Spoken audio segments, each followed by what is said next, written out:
Hey, it's NPR's Book of the Day. I'm Andrew Limbong.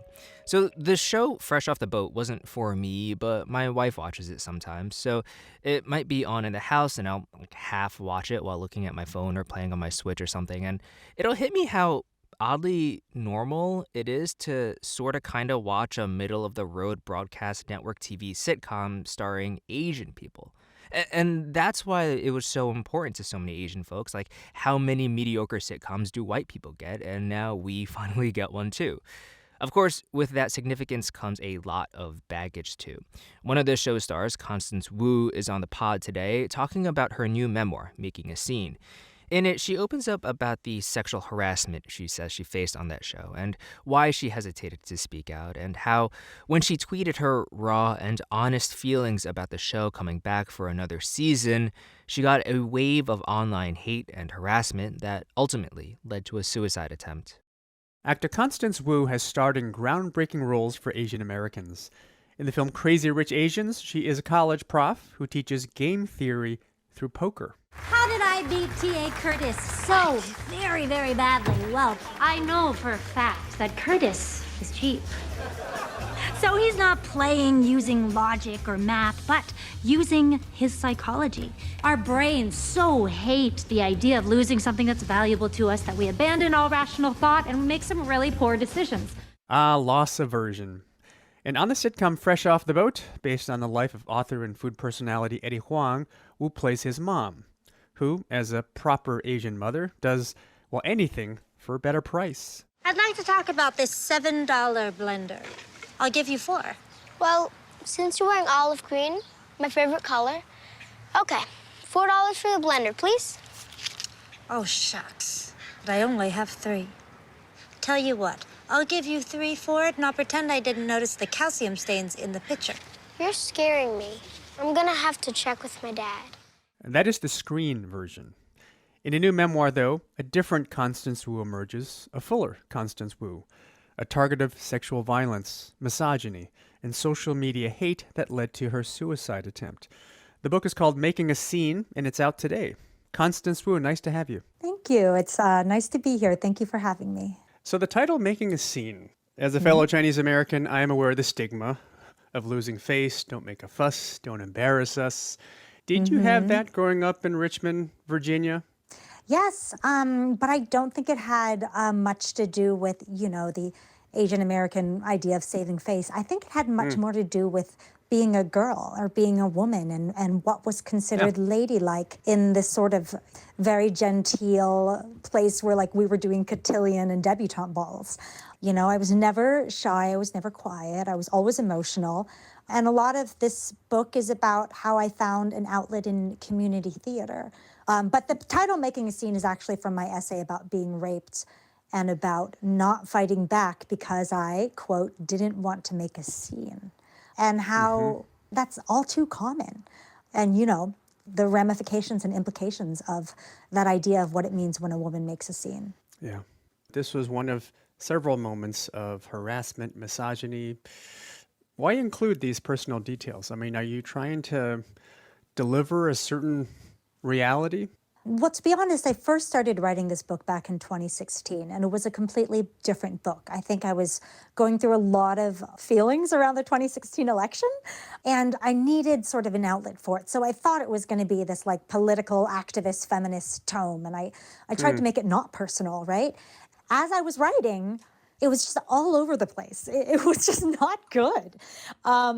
What I recognized from my political essays is every now and again there would be one little nugget of a personal story, and that would be the best part of the essay. Me talking about what it means to bake bread, what it means to fall in love and then get heartbroken. Those were the best parts. And so the book really transformed in the past few years from something that was not personal at all. And I'm very grateful for it because it was a healing in a way for me to look back on mistakes and events in my life with curiosity and empathy rather than my old patterns of judgment and shame, which is a lot of what the internet does to public figures. It's all judgment. And if you don't judge immediately, then that means that you're defending them. And I don't think that's the way we need to think about things.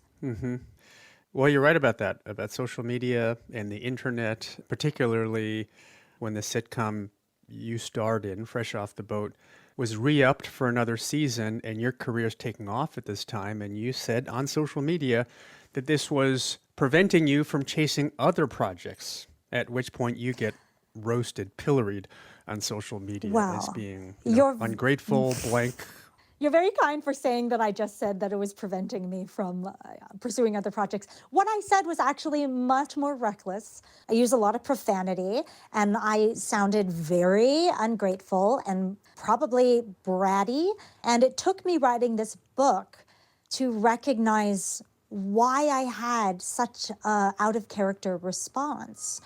Yes, if you took only the surface facts, she just had a hit movie. Now she thinks she's too big for her britches, the ones that actually gave her a career. She wants to abandon this show that's been a pinnacle for Asian American representation. And what people didn't realize was the sexual harassment, intimidation, and abuse I suffered the first 2 years of that show from Asian American male producer, and how I purposely repressed that and kept silent about that because I didn't want to stain the reputation of the one show that Asian Americans had for representation. And this is something that I think a lot of people of color, especially women of color, struggle with. When you have somebody who's such a great proponent for Asians, but who also falls into these categories of misogyny and sexism, how do you hold them accountable, but also promote and support the fact that they are doing so much for your Asian community? And I swallowed a lot because of that, and I didn't speak to him for the remaining years of the show. That's years. Because once I finally had job security and I didn't have to fear him, and I could finally start saying no, which infuriated him, I thought I had handled it. So I thought, I don't have to tell people about this harassment. I don't have to drag one of our few, representatives of Asian American media. I don't want to drag him down in the dirt. I don't have to. I handled it. I'm good. I'm moving on. But trauma and feelings don't go away simply because you will them to. They're inevitably going to come out other ways. Yeah. I want to ask you about your role on Fresh Off the Boat, the TV comedy. Yeah. Ran several seasons. It's about a Chinese American family, acclaimed success, but also accused by some of stereotyping. And a number of Asian actors say, no, I will not amplify a stereotype on television, on the stage. I will not do this mocking accent. You kind of disagree. I do disagree with that. Stereotypes are harmful when they are reductive to a person, but they also exist. For example, I am a stereotypical middle child seeking attention. I am a stereotypical actress, very hyper emotional, but that's not all I am. And I almost think rather than actors proudly proclaiming that they refuse to play stereotypes, I think we need good actors to play more characters that have been previously stereotyped, because Hollywood really did them wrong the first way around because they didn't know them. They reduced them to only that stereotype, whether it was Tiger Mom or whatever. And I actually worry that by proudly proclaiming that you refuse these stereotypes, it almost reinforces the idea that these stereotypical attributes, such as having an Asian accent, are inherently shameful. Because if it wasn't shameful, if it was cool, then why would you proudly refuse it? And when you look at it on the surface, why does somebody have an accent? Because they know 2 languages. That is objectively a cool thing. That is objectively, I think, something that we should be proud of. So why are we letting somebody else's past mockery dictate our choices today? I understand that people have past wounds from being teased about this kind of stuff, but when your wounds to an old system are so deep that they render your choices a reaction to that system, screw that system. That system never knew you in the first place. They don't know your parents. They don't know what your parents went through. Make your own system. And if they don't get it and they laugh at the wrong thing, okay, people will always laugh at the wrong thing. As an artist, that is not what you're here to do. You're not here to cater to ignorance. Finally, this book, Making a Scene, you dedicate the book to your daughter, who, Yes. has or will see you on the small screen, the big screen, on the stage. You reveal a whole lot in this book. What do you want her to know and learn about you?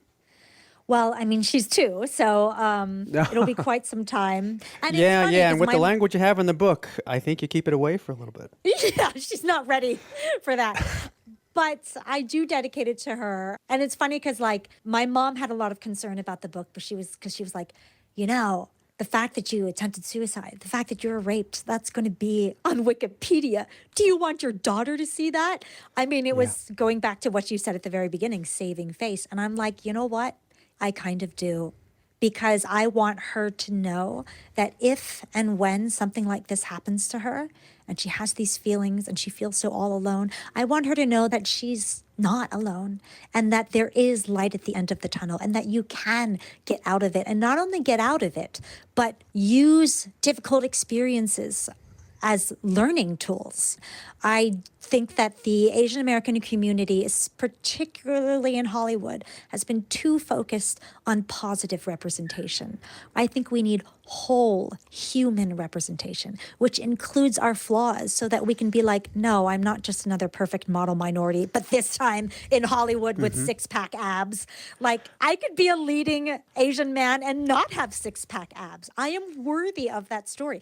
I could be somebody who has gone through sexual assault, who has had some messy tweets, and still be worthy of life and of having your voice and having your story. So as difficult as these topics are to broach, I particularly think it's important in the Asian American community to finally give light to the wholeness of our experience and not just the positive aspects of it. Constance Wu, the actor, is also the author of a memoir, Making a Scene, and it is just out. Constance Wu, thank you very much. Nice to talk to you. Thanks. Nice to talk to you too. Have a great day.